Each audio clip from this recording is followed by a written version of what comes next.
ओम श्री गणेशाय नमः। श्री सरस्वत्यै नमः। श्री वेदव्यासाय नमः। नारायणं नमस्कृत्य नरं चैव नरोत्तमं देवीं सरस्वतीं व्यासं ततो जयमुदीरयेत्। चतुर्थोऽध्यायः। कृपाचार्य का दुर्योधन को संधि के लिए समझाना। संजय उवाच। संजय कहते हैं, माननीय नरेश, उस समय रणभूमि में महामनस्वी वीरों के रथ और उनकी बैठकें टूटी पड़ी थी। सवारों सहित हाथी और पैदल सैनिक मार डाले गए थे। वह युद्ध स्थल रुद्रदेव की क्रीड़ा भूमि श्मशान के समान अत्यंत भयानक जान पड़ता था और वहां लाखों नरेशों का नामो निशान मिट गया था। यह सब देखकर जब आपके पुत्र दुर्योधन का मन शोक में डूब गया और उसने युद्ध से मुंह मोड़ लिया, कुंती पुत्र अर्जुन का पराक्रम देखकर समस्त सेनाएं जब भय से अत्यंत व्याकुल हो उठी और भारी दुख में पड़कर चिंतामग्न हो गई, उस समय मथे जाते हुए सैनिकों का जोर जोर से आर्तनाद सुनकर तथा राजाओं के चिन्ह स्वरूप ध्वज आदि को युद्ध स्थल में क्षत विक्षत हुआ देखकर प्रौढ़ अवस्था और उत्तम स्वभाव से युक्त तेजस्वी कृपाचार्य के मन में बड़ी दया आई। भरतवंशी नरेश वे बातचीत करने में अत्यंत कुशल थे। उन्होंने राजा दुर्योधन के निकट जाकर उसकी दीनता देखकर इस प्रकार कहा। कुरुवंशी महाराज दुर्योधन, मैं इस समय तुमसे जो कुछ कहता हूं उसे ध्यान देकर सुनो। अनघ, मेरी बात सुनकर यदि तुम्हें रुचे तो उसके अनुसार कार्य करो। राजेंद्र, क्षत्रिय शिरोमणे, युद्ध धर्म से बढ़कर दूसरा कोई कल्याणकारी मार्ग नहीं है, जिसका आश्रय लेकर क्षत्रिय लोग युद्ध में तत्पर रहते हैं। क्षत्रिय धर्म से जीवन निर्वाह करने वाले पुरुष के लिए पुत्र, भ्राता, पिता, भांजा, मामा, संबंधी तथा बंधु बांधव इन सब के साथ युद्ध करना कर्तव्य है। युद्ध में शत्रु को मारना या उसके हाथ से मारा जाना दोनों ही उत्तम धर्म है और युद्ध से भागने पर महान पाप होता है। सभी क्षत्रिय जीवन निर्वाह की इच्छा रखते हुए उसी घोर जीविका का आश्रय लेते हैं। ऐसी दशा में मैं यहाँ तुम्हारे लिए कुछ हित की बात बताऊंगा। अनघ, पितामह भीष्म, आचार्य द्रोण, महारथी कर्ण, जयद्रथ तथा तुम्हारे सभी भाई मारे जा चुके हैं। तुम्हारा पुत्र लक्ष्मण भी जीवित नहीं है। अब दूसरा कौन बच गया है जिसका हम लोग आश्रय ग्रहण करें? जिन पर युद्ध का भार रख कर हम राज्य पाने की आशा करते थे, वे शूरवीर तो शरीर छोड़कर ब्रह्मवेत्ताओं की गति को प्राप्त हो गए। इस समय हम लोग यहाँ भीष्म आदि गुणवान महारथियों के सहयोग से वंचित हो गए हैं और बहुत से नरेशों को मरवा कर दयनीय स्थिति में आ गए हैं। जब सब लोग जीवित थे तब भी अर्जुन किसी के द्वारा पराजित नहीं हुए। श्री कृष्ण जैसे नेता के रहते हुए महाबाहु अर्जुन देवताओं के लिए भी दुर्जय है। उनका वानर ध्वज इंद्रधनुष के तुल्य बहुरंगा और इंद्रध्वज के समान अत्यंत ऊंचा है। उसके पास पहुंचकर हमारी विशाल सेना भय से विचलित हो उठती है। भीमसेन के सिंहनाद, पांचजन्य शंख की ध्वनि और गांडीव धनुष्य की टंकार से हमारा दिल दहल उठता है। जैसे चमकती हुई महाविद्युत नेत्रों की प्रभा को छीनती सी दिखाई देती है तथा जैसे अलात चक्र घूमता देखा जाता है, उसी प्रकार अर्जुन के हाथ में गांडीव धनुष्य भी दृष्टिगोचर होता है। अर्जुन के हाथ में डोलता हुआ उनका सुवर्ण जटित महान धनुष संपूर्ण दिशाओं में वैसा ही दिखाई देता है जैसे मेघों की घटा में बिजली। उनके रथ में जुते हुए घोड़े श्वेत वर्ण वाले वेगशाली तथा चंद्रमा और कांस के समान उज्जवल कांति से सुशोभित है। वे ऐसी तीव्र गति से चलते हैं मानो आकाश को पी जाएंगे। जैसे वायु की प्रेरणा से बादल उड़ते फिरते हैं, वैसे ही भगवान श्री कृष्ण द्वारा हाके जाते हुए घोड़े, जो सुनहरे साजों से सजे होने के कारण अंगों में विचित्र शोभा धारण करते हैं, रणभूमि में अर्जुन की सवारी ढोते हैं। राजन, अर्जुन अस्त्र विद्या में कुशल है। उन्होंने तुम्हारी सेना को उसी प्रकार भस्म किया है जैसे भयंकर आग ग्रीष्म ऋतु में बहुत बड़े जंगल को जला डालती है। देवराज इंद्र के समान तेजस्वी अर्जुन को हम चार दांत वाले गजराज के समान अपनी सेना में प्रवेश करते देखते हैं। जैसे मतवाला हाथी तालाब में घुसकर उसे मथ डालता है, उसी प्रकार हमने अर्जुन को तुम्हारी सेना को मथते और राजाओं को भयभीत करते देखा है। जैसे सिंह मृगों के झुंड को भयभीत कर देता है, उसी प्रकार पांडुकुमार अर्जुन अपने धनुष की टंकार से तुम्हारे समस्त योद्धाओं को बारंबार भयभीत करते दिखाई दिए हैं। अपने अंगों में कवच धारण किए श्री कृष्ण और अर्जुन, जो संपूर्ण विश्व के महाधनुर्धर और संपूर्ण धनुर्धरों में श्रेष्ठ है, योद्धाओं के समूह में निर्भय विचरते हैं। भारत परस्पर मार काट मचाते हुए दोनों ओर से योद्धाओं के इस अत्यंत भयंकर संग्राम को आरंभ हुए आज 17 दिन हो गए। जैसे हवा शरद ऋतु के बादलों को छिन्न भिन्न कर देती है, उसी प्रकार अर्जुन की मार से तुम्हारी सेनाएं सब ओर तितर बितर हो गई है। महाराज, जैसे महासागर में हवा के थपेड़े खाकर नाव डगमगाने लगती है, उसी प्रकार सव्यसाची अर्जुन ने तुम्हारी सेना को कंपा डाला है। उस दिन जयद्रथ को अर्जुन के बाणों का निशाना बनते देख कर भी तुम्हारा कर्ण कहाँ चला गया था? अपने अनुयायियों के साथ आचार्य द्रोण कहाँ थे? मैं कहाँ था? तुम कहाँ थे? कृतवर्मा कहाँ चले गए थे? और भाइयों सहित तुम्हारा भ्राता दुशासन भी कहाँ था? राजन, तुम्हारे संबंधी, भाई, सहायक और मामा सब के सब देख रहे थे, तो भी अर्जुन ने उन सब को अपने पराक्रम द्वारा परास्त करके सब लोगों के मस्तक पर पैर रखकर जयद्रथ को मार डाला। अब और कौन बचा है जिसका हम भरोसा करें? यहाँ कौन ऐसा पुरुष है जो पांडुपुत्र अर्जुन पर विजय पाएगा?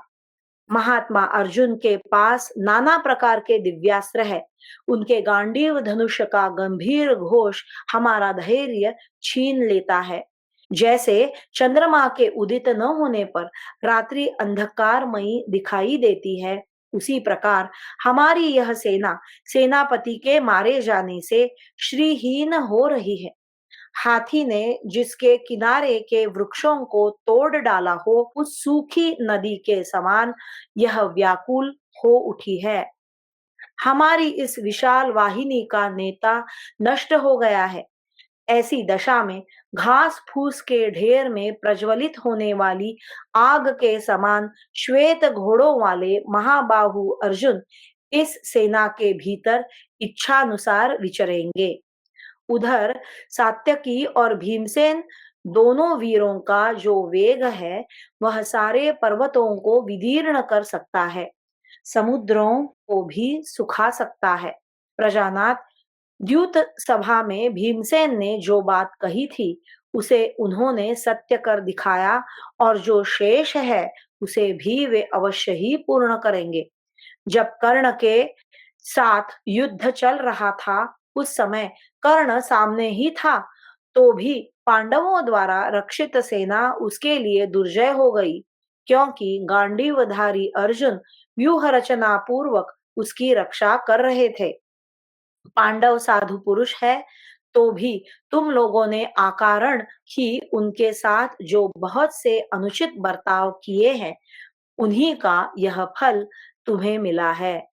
भरत श्रेष्ठ, तुमने अपनी रक्षा के लिए ही प्रयत्न पूर्वक सारे जगत के लोगों को एकत्र किया था, किंतु तुम्हारा ही जीवन संशय में पड़ गया है। दुर्योधन, अब तुम अपने शरीर की रक्षा करो, क्योंकि आत्मा शरीर ही समस्त सुखों का भाजन है। जैसे पात्र के फूट जाने पर उसमें रखा हुआ जल चारों ओर बह जाता है, उसी प्रकार शरीर के नष्ट होने से उस पर अवलंबित सुखों का भी अंत हो जाता है। बृहस्पति की यह नीति है कि जब अपना बल कम या बराबर जान पड़े तो शत्रु के साथ संधि कर लेनी चाहिए। लड़ाई तो उसी वक्त छेड़नी चाहिए जब अपनी शक्ति शत्रु से बढ़ी चढ़ी हो। हम लोग बल और शक्ति में पांडवों से हीन हो गए हैं, अतः प्रभो, इस अवस्था में पांडवों के साथ संधि कर लेना ही उचित समझता हूँ। जो राजा अपनी भलाई की बात नहीं समझता और श्रेष्ठ पुरुषों का अपमान करता है, वह शीघ्र ही राज्य से भ्रष्ट हो जाता है। उसे कभी कल्याण की प्राप्ति नहीं होती। राजन, यदि राजा युधिष्ठिर के सामने नतमस्तक होकर हम अपना राज्य प्राप्त कर ले, तो यही श्रेयस्कर होगा। मूर्खतावश पराजय स्वीकार करने वाले का कभी भला नहीं हो सकता। युधिष्ठिर दयालु है। वे राजा धृतराष्ट्र और भगवान श्री कृष्ण के कहने से तुम्हें राज्य पर प्रतिष्ठित कर सकते हैं। भगवान श्री कृष्ण किसी के पराजित न होने वाले राजा युधिष्ठिर अर्जुन और भीमसेन से जो कुछ भी कहेंगे, वे सब लोग उसे निस्संदेह स्वीकार कर लेंगे।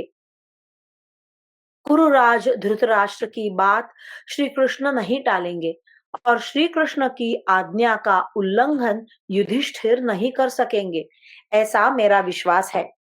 राजन, मैं इस संधि को ही तुम्हारे लिए कल्याणकारी मानता हूँ, पांडवों के साथ किए जाने वाले युद्ध को नहीं। मैं कायरता या प्राण रक्षा की भावना से यह सब नहीं कहता हूँ, तुम्हारे हित की बात बता रहा हूँ। तुम मरणासन्न अवस्था में मेरी यह बात याद करोगे।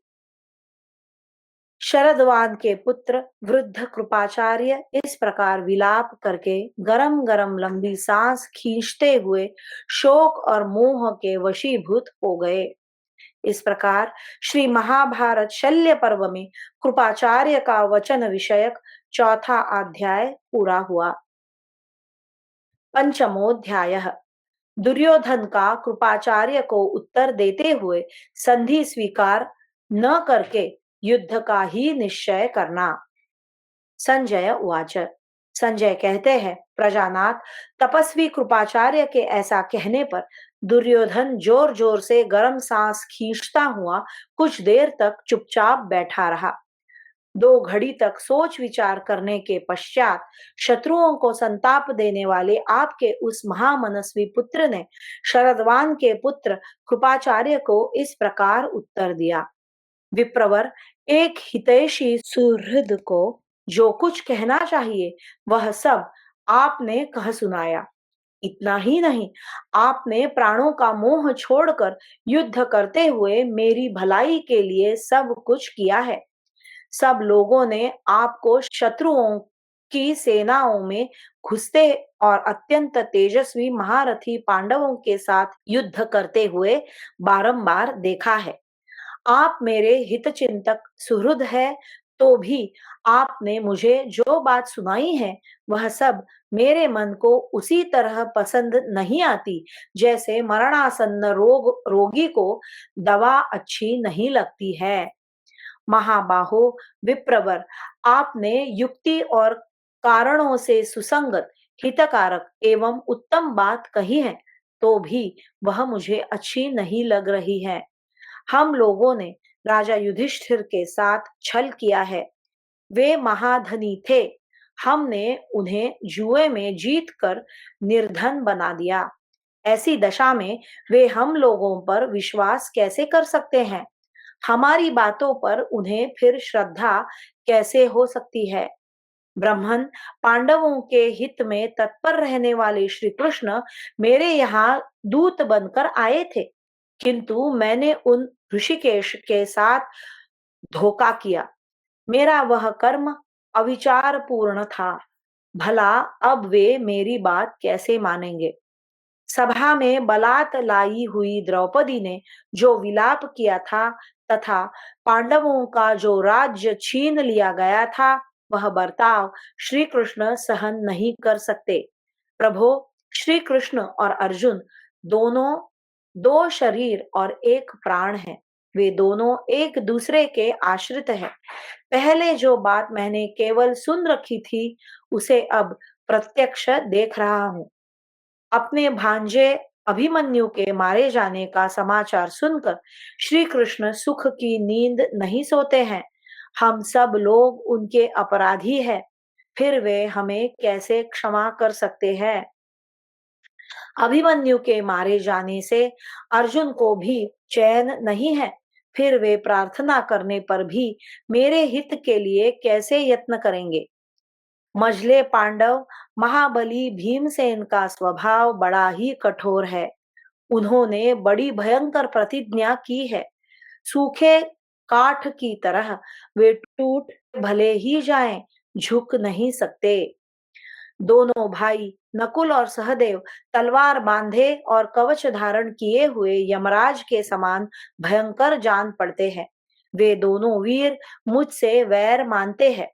द्विजश्रेष्ठ धृष्टद्युम्न और शिखंडी ने भी मेरे साथ वैर बांध रखा है। फिर वे दोनों मेरे हित के लिए कैसे यत्न कर सकते हैं? द्रौपदी एक वस्त्र पहने हुए थी, रजस्वला थी। उस अवस्था में जो वह भरी सभा में लाई गई और दुशासन ने सब लोगों के सामने जो उसे महान क्लेश पहुंचाया, उसका जो वस्त्र उतारा गया और उसे जो दयनीय दशा को पहुंचा दिया गया, उन सब बातों को पांडव आज भी याद रखते हैं। इसलिए अब उन शत्रु संतापी वीरों को युद्ध से रोका नहीं जा सकता। जब से द्रौपदी को क्लेश दिया गया, तब से वह दुखी हो मेरे विनाश का संकल्प लेकर प्रतिदिन मिट्टी की वेदी पर सोया करती है। जब तक वैर का पूरा बदला न चुका लिया जाए, तब तक के लिए उसने यह व्रत ले रखा है।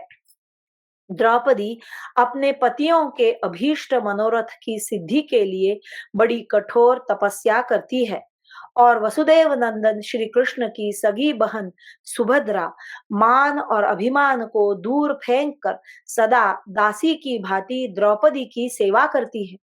इस प्रकार इन सारे कार्यों के रूप में वैर की आग प्रज्वलित हो उठी है, जो किसी प्रकार बुझ नहीं सकती। अभिमन्यु के विनाश से जिनके हृदय में गहरी चोट पहुंची है, उस अर्जुन के साथ मेरी संधि कैसे हो सकती है? जब मैं समुद्र से घिरी हुई सारी पृथ्वी का एक छत्र राजा की हैसियत से उपभोग कर चुका हूँ, तब इस समय पांडवों की कृपा का पात्र बनकर कैसे राज्य भोगूंगा? समस्त राजाओं के ऊपर सूर्य के समान प्रकाशित होकर अब दास की भांति युधिष्ठिर के पीछे पीछे कैसे चलूंगा? स्वयं बहुत से भोग भोग कर और प्रचुर धन दान करके अब दीन पुरुषों के साथ दीनता पूर्ण जीविता का आश्रय ले किस प्रकार निर्वाह कर सकूंगा? आपने स्नेहवश हित की ही बात कही है। आपकी इस बात में मैं दोष नहीं निकालता और न इसकी निंदा ही करता हूँ। मेरा कथन तो इतना ही है कि अब किसी प्रकार संधि का अवसर नहीं रह गया है। मेरी ऐसी ही मान्यता है। शत्रुओं को तपाने वाले वीर, अब मैं अच्छी तरह युद्ध करने में ही उत्तम नीति का पालन समझ रहा हूँ। हमारा यह समय कायरता दिखाने का नहीं, उत्साहपूर्वक युद्ध करने का ही है। तात, मैंने बहुत से यज्ञों का अनुष्ठान किया कर लिया, ब्राह्मणों को पर्याप्त दक्षिणाएं दे दी, सारी कामनाएं पूर्ण कर ली, वेदों का श्रवण कर लिया, शत्रुओं के माथे पर पैर रखा और भरण पोषण के योग्य व्यक्तियों के पालन पोषण की अच्छी व्यवस्था कर दी। इतना ही नहीं, मैंने दीनों का उद्धार कार्य भी संपन्न कर दिया है।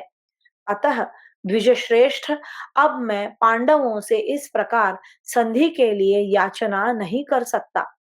मैंने दूसरों के राज्य जीते, अपने राष्ट्र का निरंतर पालन किया, नाना प्रकार के भोग भोगे, धर्म अर्थ और काम का सेवन किया और पितरों तथा क्षत्रिय धर्म दोनों के ऋण से उऋण हो गया। संसार में कोई भी सुख सदा रहने वाला नहीं है। फिर राष्ट्र और यश भी कैसे स्थिर रह सकते हैं। यहाँ तो कीर्ति का ही उपार्जन करना चाहिए और कीर्ति युद्ध के सिवा किसी दूसरे उपाय से नहीं मिल सकती। क्षत्रिय की भी यदि घर में मृत्यु हो जाए तो उसे निंदित माना गया है। घर में खाट पर सोकर मरना यह क्षत्रिय के लिए महान पाप है। जो बड़े बड़े यज्ञों का अनुष्ठान करके वन में या संग्राम में शरीर का त्याग करता है, वही क्षत्रिय महत्व को प्राप्त होता है। जिसका शरीर बुढ़ापे से जर्जर हो गया हो, जो रोग से पीड़ित हो, परिवार के लोग जिसके आसपास बैठकर रो रहे हो और उन रोते हुए स्वजनों के बीच में जो करुण विलाप करते करते अपने प्राणों का परित्याग करता है, वह पुरुष कहलाने योग्य नहीं है। अतः जिन्होंने नाना प्रकार के भोगों का परित्याग करके उत्तम गति प्राप्त कर ली है, इस समय युद्ध के द्वारा मैं उन्हीं के लोकों में जाऊंगा जिनके आचरण श्रेष्ठ है, जो युद्ध से कभी पीछे नहीं हटते, अपनी प्रतिज्ञा को सत्य कर दिखाते और यज्ञों द्वारा यजन करने वाले हैं, तथा जिन्होंने शस्त्र की धारा में अवभृत स्नान किया है। उन समस्त बुद्धिमान पुरुषों का निश्चय ही स्वर्ग में निवास होता है। निश्चय ही युद्ध में प्राण देने वालों की ओर अप्सराएं बड़ी प्रसन्नता से निहारा करती है। पितृगण उन्हें अवश्य ही देवताओं की सभा में सम्मानित होते देखते हैं। वे स्वर्ग में अप्सराओं से घिरकर आनंदित होते देखे जाते हैं। देवता तथा युद्ध में पीठ न दिखाने वाले शूरवीर जिस मार्ग से जाते हैं, क्या उसी मार्ग पर अब हम लोग भी वृद्ध पितामह, बुद्धिमान आचार्य द्रोण, जयद्रथ, कर्ण तथा दुशासन के साथ आरूढ़ होंगे? कितने ही वीर नरेश मेरी विजय के लिए यथाशक्ति चेष्टा करते हुए बाणों से क्षत विक्षत हो मारे जाकर रक्त रंजित शरीर से संग्राम भूमि में सो रहे हैं। उत्तम अस्त्रों के ज्ञाता और शास्त्रोक्त विधि से यज्ञ करने वाले अन्य शूरवीर यथोचित रीति से युद्ध में प्राणों का परित्याग करके इंद्रलोक में प्रतिष्ठित हो रहे हैं। उन वीरों ने स्वयं ही जिस मार्ग का निर्माण किया है, वह पुनः बड़े वेग से सद्गति को जाने वाले बहुसंख्यक वीरों द्वारा दुर्गम हो जाए, अर्थात इतने अधिक वीर उस मार्ग से यात्रा करे कि भीड़ के मारे उस पर चलना कठिन हो जाए। जो शूरवीर मेरे लिए मारे गए हैं, उनके उस उपकार का निरंतर स्मरण करता हुआ उस ऋण को उतारने की चेष्टा में संलग्न होकर मैं राज्य में मन नहीं लगा सकता। मित्रों, भाइयों और पितामहों को मरवा कर यदि मैं अपने प्राणों की रक्षा करूं, तो सारा संसार निश्चय ही मेरी निंदा करेगा। बंधु बांधवों और मित्रों से ही न हो, युधिष्ठिर के पैरों में पड़ने पर मुझे जो राज्य मिलेगा वह कैसा होगा। इसलिए मैं जगत का ऐसा विनाश करके अब उत्तम युद्ध के द्वारा ही स्वर्गलोक प्राप्त करूंगा। मेरी सद्गति के लिए दूसरा कोई उपाय नहीं है। इस प्रकार राजा दुर्योधन की कही हुई यह बात सुनकर सब क्षत्रियों ने बहुत अच्छा कहकर उसका आदर किया और उसे भी धन्यवाद दिया। सब ने अपनी पराजय का शोक छोड़कर मन ही मन पराक्रम करने का निश्चय किया। युद्ध करने के विषय में सबका पक्का विचार हो गया और सबके हृदय में उत्साह भर गया। तत्पश्चात सब योद्धाओं ने अपने अपने वाहनों को विश्राम दे युद्ध का अभिनंदन किया और 8 कोस से कुछ कम दूरी पर जाकर डेरा डाला। आकाश के नीचे हिमालय के शिखर की सुंदर पवित्र एवं वृक्ष रहित चौरस भूमि पर अरुण सलीला सरस्वती के निकट जाकर उन सब ने स्नान और जलपान किया। राजन, वे काल प्रेरित समस्त क्षत्रिय आपके पुत्र द्वारा उत्साह देने पर एक दूसरे के द्वारा मन को स्थिर करके पुनः रणभूमि की ओर लौटे। इस प्रकार श्री महाभारत शल्य पर्व में दुर्योधन का वाक्य विषयक 5वां अध्याय पूरा हुआ। षष्ठोऽध्याय। दुर्योधन के पूछने पर अश्वत्थामा का शल्य को सेनापति बनाने के लिए प्रस्ताव, दुर्योधन का शल्य से अनुरोध और शल्य द्वारा उसकी स्वीकृति। संजय उवाच। संजय कहते हैं, महाराज, तदनंतर हिमालय के ऊपर की चौरस भूमि में डेरा डालकर युद्ध का अभिनंदन करने वाले सभी महान योद्धा वहां एकत्र हुए। शल्य, चित्रसेन, महारथी शकुनी, अश्वत्थामा, कृपाचार्य, सात्वतवंशी कृतवर्मा, सुषेण, अरिष्टसेन, पराक्रमी धृतसेन और जयतसेन आदि राजाओं ने वहीं रात बिताई। रणभूमि में वीर कर्ण के मारे जाने पर विजय से उल्लसित होने वाले पांडवों द्वारा डराए हुए आपके पुत्र हिमालय पर्वत के सिवा और कहीं शांति न पा सके। राजन, संग्राम भूमि में विजय के लिए प्रयत्न करने वाले उन सब योद्धाओं ने वहां एक साथ होकर शल्य के समीप राजा दुर्योधन का विधि पूर्वक सम्मान करके उससे इस प्रकार कहा, नरेश्वर, तुम किसी को सेनापति बनाकर शत्रुओं के साथ युद्ध करो, जिससे सुरक्षित होकर हम लोग विपक्षियों पर विजय प्राप्त करें। राजन, तब आपका पुत्र दुर्योधन रथ पर बैठकर अश्वत्थामा के निकट गया। अश्वत्थामा महारथियों में श्रेष्ठ, युद्ध विषयक सभी विभिन्न भावों का ज्ञाता और युद्ध में यमराज के समान भयंकर है। उसके अंग सुंदर है, मस्तक केशों से आच्छादित है और कंठ शंख के समान सुशोभित होता है। वह प्रिय वचन बोलने वाला है। उसके नेत्र विकसित कमल दल के समान सुंदर और मुख व्याघ्र के समान भयंकर है। उसमें मेरु पर्वत की सी गुरुता है। स्कंध, नेत्र, गति और स्वर में वह भगवान शंकर के वाहन वृषभ के समान है। उसकी भुजाएं पुष्ट, सुगठित एवं विशाल है। वक्षस्थल का उत्तम भाग भी सुविस्तृत है। वह बल और वेग में गरुड़ एवं वायु की बराबरी करने वाला है। तेज में सूर्य और बुद्धि में शुक्राचार्य के समान है। कांति, रूप तथा मुख की शोभा, इन 3 गुणों में वह चंद्रमा के तुल्य है। उसका शरीर सुवर्ण में प्रस्तर समूह के समान सुशोभित होता है। अंगों का जोड़ या संधि स्थान भी सुगठित है।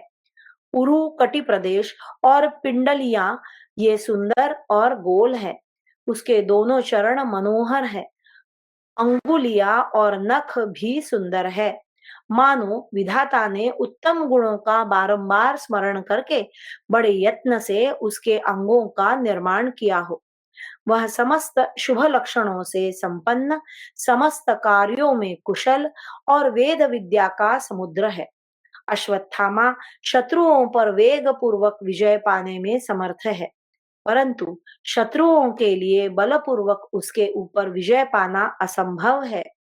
वह दसों अंगों से युक्त चारों चरणों वाले धनुर्वेद को ठीक ठीक जानता है। छहों अंगों सहित चार वेदों और इतिहास पुराण स्वरूप पंचम वेद का भी अच्छा ज्ञाता है। महातपस्वी अश्वत्थामा को उसके पिता अयोनिज द्रोणाचार्य ने बड़े यत्न से कठोर व्रतों द्वारा तीन नेत्रों वाले भगवान शंकर की आराधना करके अयोनिजा कुपी के गर्भ से उत्पन्न किया था। उसके कर्मों की कहीं तुलना नहीं है। इस भूतल पर वह अनुपम रूप सौंदर्य से युक्त है, संपूर्ण विद्याओं का पारंगत विद्वान और गुणों का महासागर है। उस आनंदित अश्वत्थामा के निकट जाकर आपके पुत्र दुर्योधन ने इस प्रकार कहा। यहाँ दसों अंगों से युक्त और चारों चरणों वाले धनुर्वेद के बारे में दो टिप्पणियां हैं। धनुर्वेद के 10 अंग इस प्रकार है: व्रत, प्राप्ति, धृति, पुष्टि, स्मृति, क्षेप, शत्रुभेदन, चिकित्सा, उद्दीपन और पुष्टि। दीक्षा, शिक्षा, आत्मरक्षा और इसका साधन, ये धनुर्वेद के 4 चरण कहे गए हैं। ब्राह्मण, तुम हमारे गुरुपुत्र हो और इस समय तुम ही हमारे सबसे बड़े सहारे हो। अतः मैं तुम्हारी आज्ञा से सेनापति का निर्वाचन करना चाहता हूँ। बताओ, अब कौन मेरा सेनापति हो, जिसे आगे रखकर हम सब लोग एक साथ हो युद्ध में पांडवों पर विजय प्राप्त करें।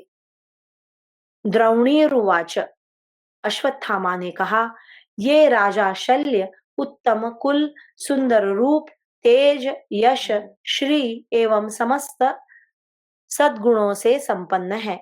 अतः ये ही हमारे सेनापति हो। ये ऐसे कृतज्ञ हैं कि अपने सगे भांजों को भी छोड़कर हमारे पक्ष में आ गए हैं। ये महाबाहु शल्य दूसरे महासेन यानी कार्तिकेय के समान महती सेना से संपन्न है। नृपश्रेष्ठ, जैसे देवताओं ने किसी से पराजित न होने वाले स्कंद को सेनापति बनाकर असुरों पर विजय प्राप्त की थी, उसी प्रकार हम लोग भी इन राजा शल्य को सेनापति बनाकर शत्रुओं पर विजय प्राप्त कर सकते हैं। द्रोणपुत्र के ऐसा कहने पर सभी नरेश राजा शल्य को घेर कर खड़े हो गए और उनकी जय जयकार करने लगे।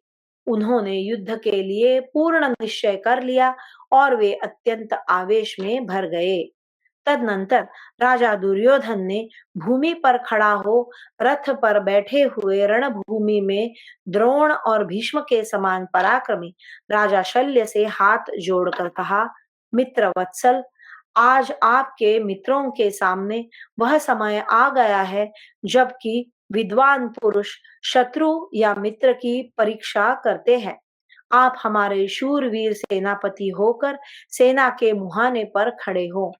रणभूमि में आपके जाते ही मंदबुद्धि पांडव और पांचाल अपने मंत्रियों सहित उद्योग शून्य हो जाएंगे। उस समय वचन के रहस्य को जानने वाले मद्र देश के स्वामी राजा शल्य दुर्योधन के वचन सुनकर समस्त राजाओं के सम्मुख राजा दुर्योधन से यह वचन बोले। शल्य उवाच, शल्य बोले, राजन कुरुराज, तुम मुझसे जो कुछ चाहते हो मैं उसे पूर्ण करूंगा, क्योंकि मेरे प्राण, राज्य और धन सब तुम्हारा प्रिय करने के लिए ही है।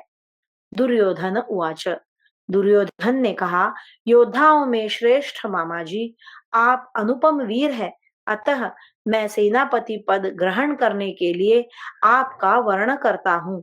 जैसे स्कंद ने युद्ध स्थल में देवताओं की रक्षा की थी, उसी प्रकार आप हम लोगों का पालन कीजिए।